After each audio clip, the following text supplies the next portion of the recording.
A Hazard murder suspect appeared before a judge this morning. The family of his alleged victim was there too. I want him dead for the death penalty.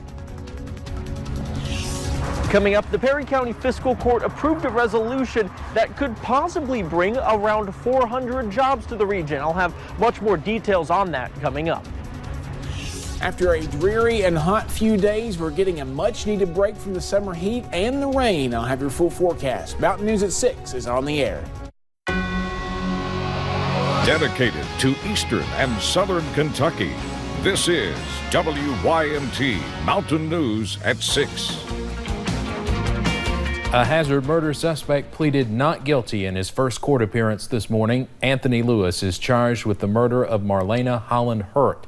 Today, he got his public defender and a follow-up court date. WYMT's Will Puckett was in the courtroom. More than a week after she was brutally murdered, Marlena Holland Hurt's father's anger still rages on. I want him dead for the death penalty. That's through my mind. Kelsey Holland, Paulina Holland, and Samuel Holland, along with other members of Marlena's family, were in court Tuesday morning as Anthony Lewis answered to his murder charge. Thank you, Your Honor. We enter plea of not guilty and lay formal record. We'll go ahead and accept the not guilty plea on behalf of Mr. Lewis. Sitting just feet away from the man charged with Marlena's murder. He looked evil looking. And he should not never done a little kid like that. She was just a child. I wish I would have been there. The loss still stings. Her uncle's emotions still raw. I think about Marlena. I can hear her holler in my house, Uncle Sam, Uncle Sam. I can't go to sleep, it's in my head. Her father still mourning the loss of his little girl. My heart's broken and I'll never be fixed again by the time I live my life. A void left and a long process that is only just beginning. In Perry County, Will Puckett, WYMT Mountain News. Lewis is due back in court August 6th at 9 in the morning. A Perry County man is behind bars accused of threatening to kill the Perry Circuit Judge and the Hazard Police Chief. This is Jimmy Dunn. Sheriff's deputies say he called the Perry County 911 Center and made the threats. He faces 2 counts of third-degree terroristic threatening. Today, crews spent much of the afternoon searching for a missing Knox County man. Kenneth Saunders went missing about 4 years ago. This is video of the area where police searched today. The sheriff told us they were acting on tips. As of right now, we are not sure if they found anything. We hope to have more at 11. A Pike County grand jury indicted a man for throwing underage drinking parties that included drugs. We first told you about Anthony Baker last month.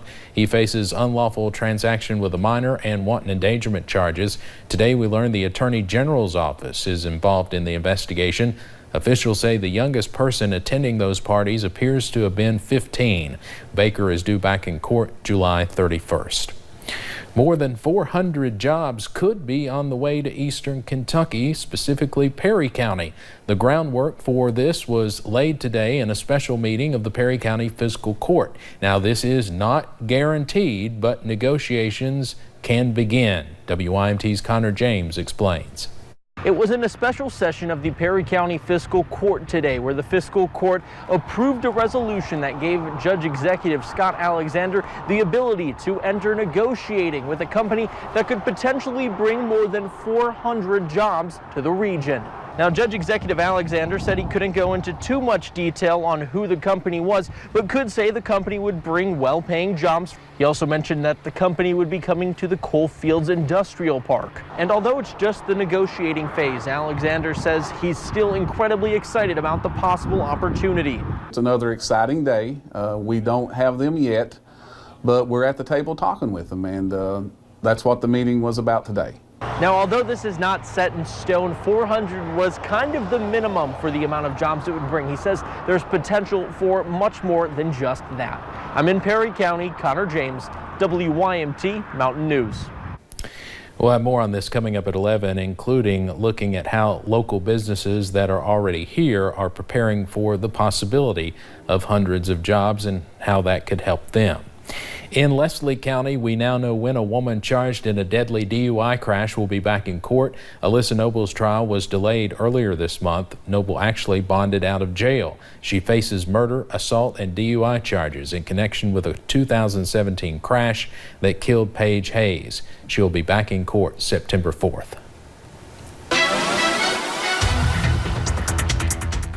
A dark and kind of stormy morning led to a beautiful afternoon, and we're going to continue to see that sunshine through much of the week. Let's take a look at US 119 up on top of Whitesburg Pine Mountain. Some fog up there earlier. Drove through that this morning as I was crossing it, but things got a little bit sunny toward the end of the day. Still sunny out there right now. US 119, US 23 at Jenkins. Same situation there. You can see the wet roads from earlier this morning, that rain. Now over at Stonecrest, things looking pretty good there as well. At Prestonsburg there at the golf course. Maybe a good day tomorrow for some golf. Hit a few golf balls around there. You see a live pinpoint Doppler radar, not a whole lot showing up. A little bit of green indicating some moisture not reaching the ground. Maybe some cloud cover trying to be picked up there, but there's no rain now. After this morning, all that's gone for at least a couple of days. 73 Pikeville right now. Logan the same. 78 here in Hazard. 75 Harlan and London. Williamsburg as well. 78, one of the warmer spots in Middlesboro. So a few degrees cooler than some this time yesterday in some locations, and a few degrees warmer in some as well. Across the region, 80s. 60s, 70s, pretty much all the way around, and it's not a bad forecast for everybody right now. We're going to continue to drop into the evening hours. We'll see clearing skies. Those clouds will go away. And Steve, when we lose our clouds, we lose our blanket. So what that means is those temperatures are going to drop dramatically after dark. I'll have more on that in a few minutes. All right, a nice change, Brandon. Thank you. A Southern Kentucky man is accused of kidnapping his own wife and kids. Aaron Dees is in the Knox County jail. Police say he was arrested after his wife claimed he forced her at gunpoint and the kids to go to North Carolina. But from jail, Dees says she's making it all up because of marital problems. WYMT's Phil Pendleton has both sides to this bizarre story from Knox County. Aaron Dees is in the Knox County jail where he claims he's being held on bogus charges. There was at no point that anything was, out of the ordinary. That's why I don't understand how this is, even going on. I don't even have a record. I don't have a speeding ticket on my record. Yet police say Dee's wife called them Monday, saying that she had just returned home after being forced at gunpoint on Saturday to drive out of state. Advised her to get up, get the kids ready, that we're going to go to North Carolina. He got her in the vehicle, got the kids in the vehicle. On the way to North Carolina, he was holding a firearm, loading it and unloading it. Dees says they did go to North Carolina. He wanted to go there to see relatives. Police say that his wife somehow escaped. They say how exactly she got away and came back here remains under investigation. Dees says all this started the result of marital problems. In court records, Dees is accused of telling his wife that after the kids were dropped off in North Carolina, she was to drive to Florida where he would kill the man that had been texting her. Yes, sir. I believe they were having a rough relationship. She was being texting another subject, and I think he found out about it through text messages and got upset. I literally want to hear in court because she was never at any point in time had a gun pointed at her directly. Dees also denies saying that he would kill the man texting her, but he did tell her that he wanted to meet him. In Knox County, Phil Pendleton, WYMT Mountain News. Knox County deputies say they are still investigating the case with assistance from police in North Carolina. Police say the children are staying with other relatives. A woman is dead after a crash this morning in Laurel County. It happened around 8 a.m. on Glenview Road, northwest of London. The sheriff's office says 22-year-old Caitlin Combs died when her car crashed into a tree. Investigators think Combs overcorrected after her car dropped off the roadway. Family and friends are remembering a 12-year-old girl killed in an ATV crash in Wolfe County. Deputies say Macy Morris died Friday. The Morgan County coroner tells us Macy was driving the ATV when it flipped over and hit her in the head. She was rushed to the Morgan County ARH hospital where she died. The coroner says Macy was not wearing a helmet or a seatbelt. He also says Macy's two cousins were on the ATV during the accident but were not injured. She went to Red River Elementary School. It's just been so difficult. We had an administrators meeting today, and it took us an hour to get past just mourning the loss of this kid. Everybody's just so heartbroken for the family. Grief counselors will be at the school tomorrow through Friday from 9 a.m. until 2 p.m. School officials say they'll make additional arrangements if necessary. Deputies in Pulaski County are on the lookout for thousands of dollars worth of stolen lawn care equipment. Deputies say the equipment was stolen sometime yesterday. Investigators say the thieves cut a lock on a garage door to get to the equipment. The owner says he does have insurance to cover some of the loss. Black Jewel miners are still waiting on their paychecks. Though many are continuing to reach out and help support their families, time and time again, the miners have told us they just want to go back to work.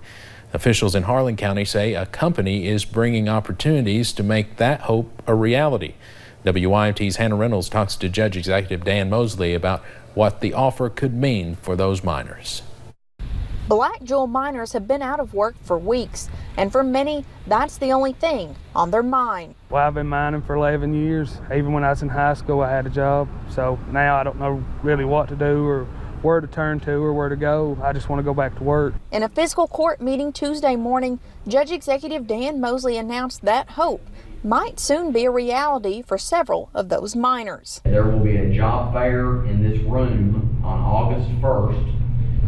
There will be a company that will be here that is looking to hire people in an area that is about 2.5 hours from Harlan County. Mosley says in that job, workers would be working on a highway expansion type of project that will last around 4 years. They're definitely looking to hire several folks and laborers, equipment operators, that type of thing. Mosley says he just hopes this can help many of them get back to work. This is just the first of many things that we're going to continue to do to provide services to these folks so that they know what options are out there available for them and their families. Looking like a step in the right direction. In Harlan County, Hannah Reynolds, WYMT Mountain News. Mosley says he will release all the details about the company and job fair as soon as he gets permission from the company who's doing the hiring. If you have outdoor plans the next few days, it's going to look a lot like this. We're going to continue to track that sunny forecast in a few minutes. But first, a crash in Floyd County earlier this year nearly killed a teenager. We'll tell you about her journey to recovery.